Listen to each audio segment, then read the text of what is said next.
Il était une fois un homme, et cet homme avait besoin d'un ami qui le connaisse et le comprenne, un ami qui pardonne, un vrai. Il vivait il y a 4000 ans. Il s'appelait Abraham.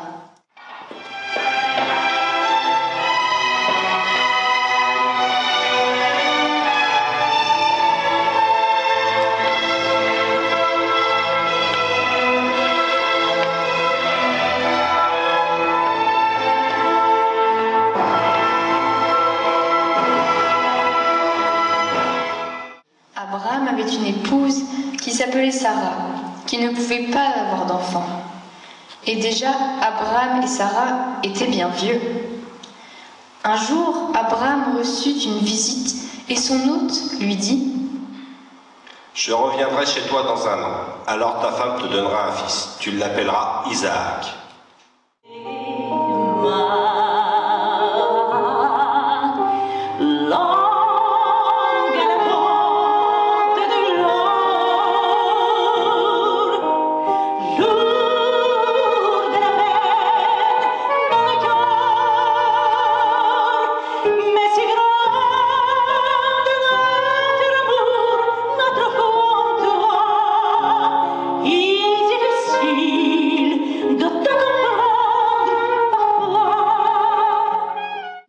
Fais-nous un Dieu qui marche à notre tête, car Moïse a disparu. Ôtez les anneaux d'or qui pendent aux oreilles de vos femmes, de vos fils, de vos filles.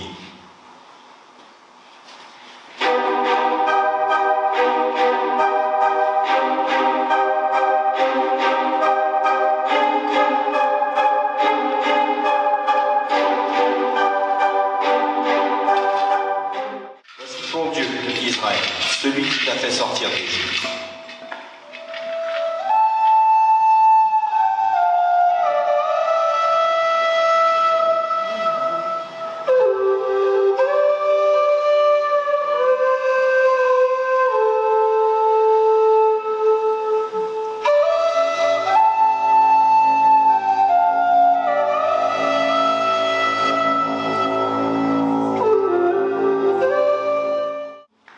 Lorsqu'il fut près du camp, il aperçut le veau.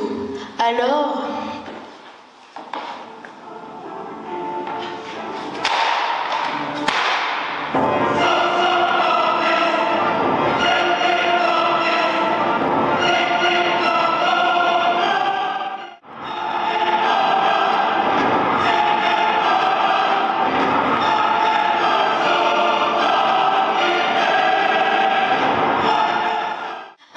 construite l'Arche d'Alliance. Moïse y déposa les tables de la loi, et sous sa conduite, le peuple reprit la route vers la terre promise. Dieu, fidèle à sa promesse, guidait leurs pas.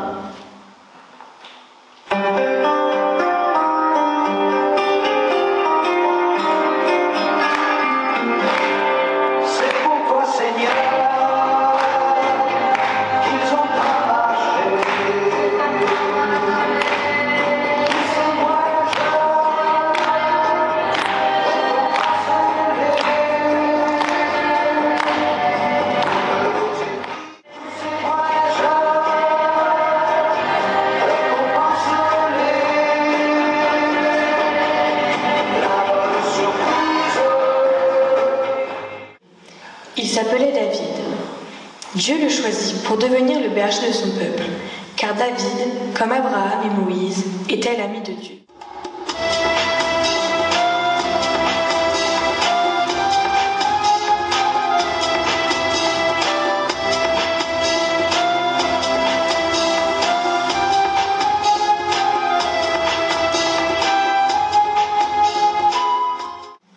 Malgré sa faute, David resta l'ami de Dieu.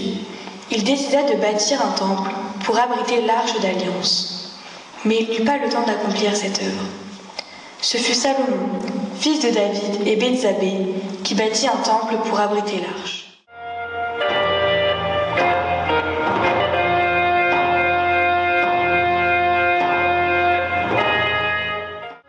Il était une fois une ville qui s'appelait Jérusalem. Dans cette ville, le plus beau des temples. Et dans le temple, l'Arche d'Alliance qui renfermait la parole de Dieu. La colère de Dieu s'abattit sur le temple. Des armées étrangères envahirent Jérusalem. Le peuple infidèle fut déporté, le temple détruit et l'arche d'alliance disparut.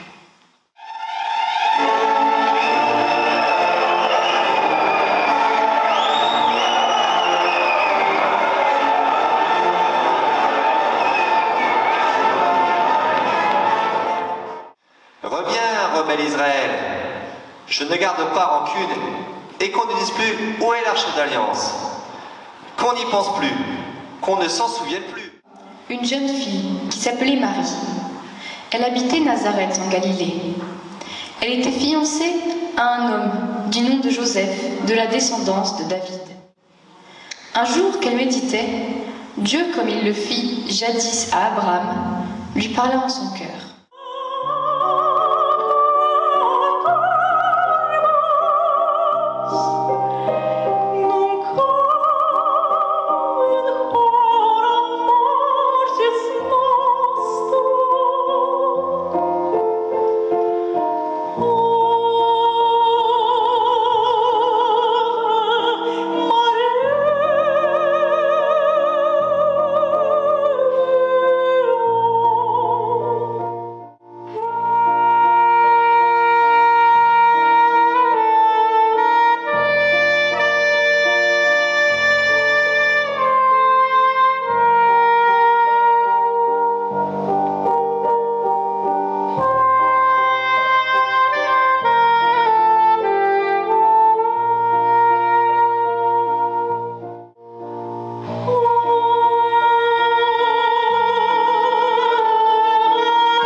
Marie fut bouleversée, car elle se demandait ce que cela signifiait.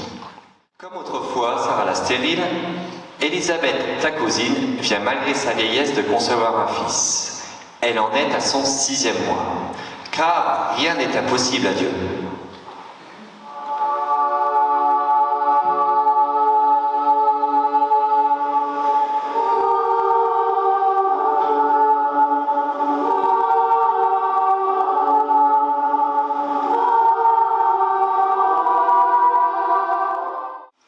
Et Joseph, qu'allait-il penser de tout cela ?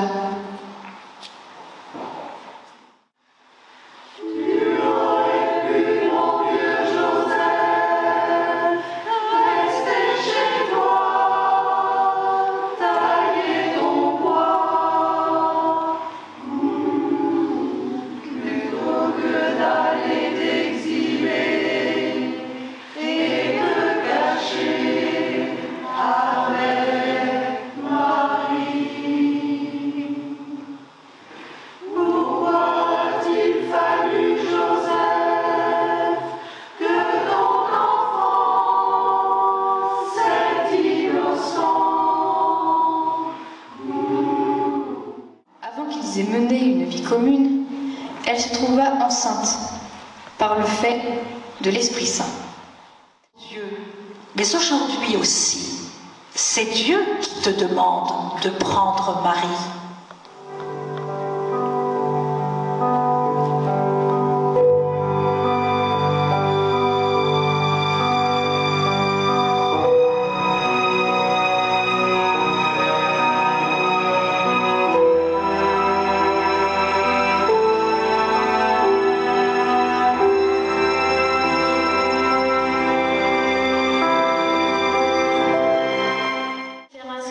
Marie, sa fiancée qui était enceinte.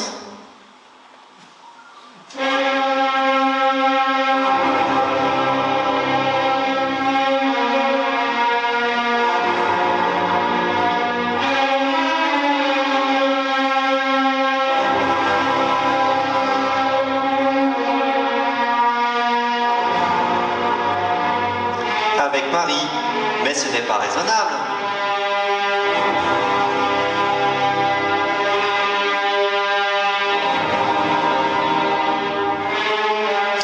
La distance est longue de Nazareth à Bethléem. 150 kilomètres.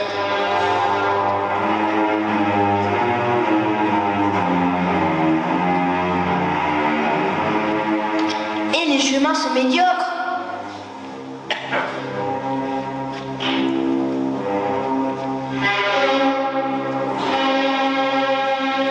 Au pas de l'âne, il faut au moins 4 à 5 jours. Et Marie est enceinte.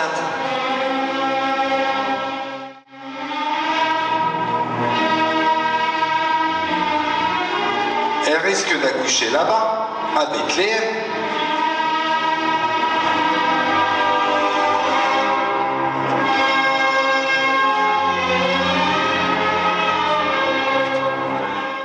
Or, voici Joseph et Marie qui arrivent enfin à Bethléem. Il y a beaucoup de monde et toutes les auberges sont pleines. Joseph aperçoit une étable.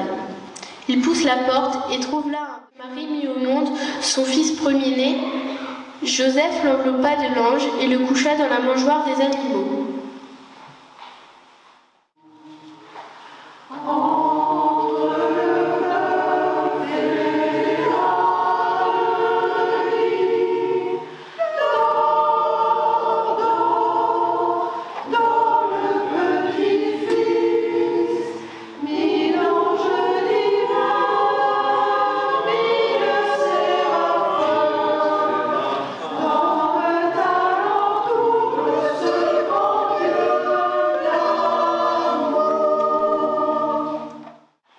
Près de là, des bergers vivaient au champ et veillaient la nuit à la garde de leurs troupeaux.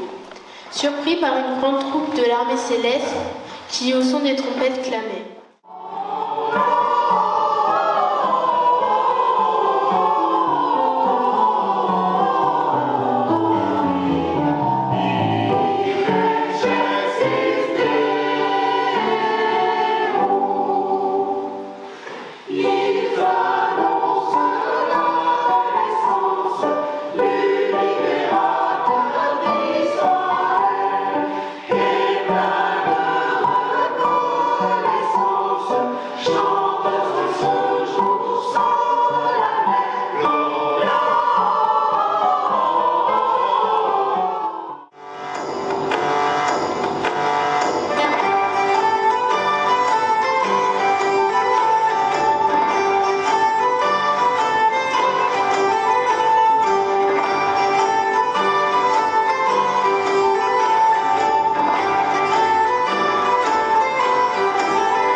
Voici que des mages, des savants qui savaient lire les astres dans le ciel, sont venus d'Orient.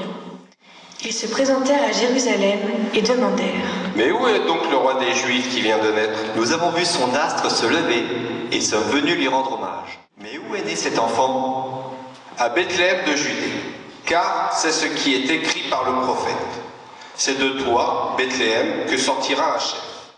Allez vous renseigner sur cet enfant, et quand vous l'aurez trouvé, avisez-moi, afin que j'aille, moi aussi, lui rendre hommage. Et voici que l'astre qu'ils avaient vu à son lever les devançait jusqu'à ce qu'il vint s'arrêter au-dessus de l'endroit où était l'enfant.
Après quoi, un songe les ayant avertis de ne point retourner chez Hérode, ils prirent une autre route pour rentrer dans leur pays.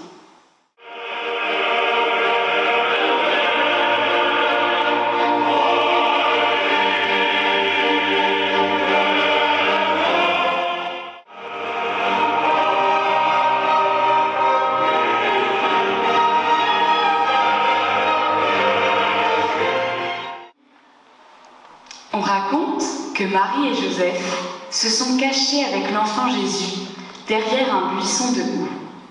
L'arbuste étendit alors ses branches épineuses et protégea l'enfant.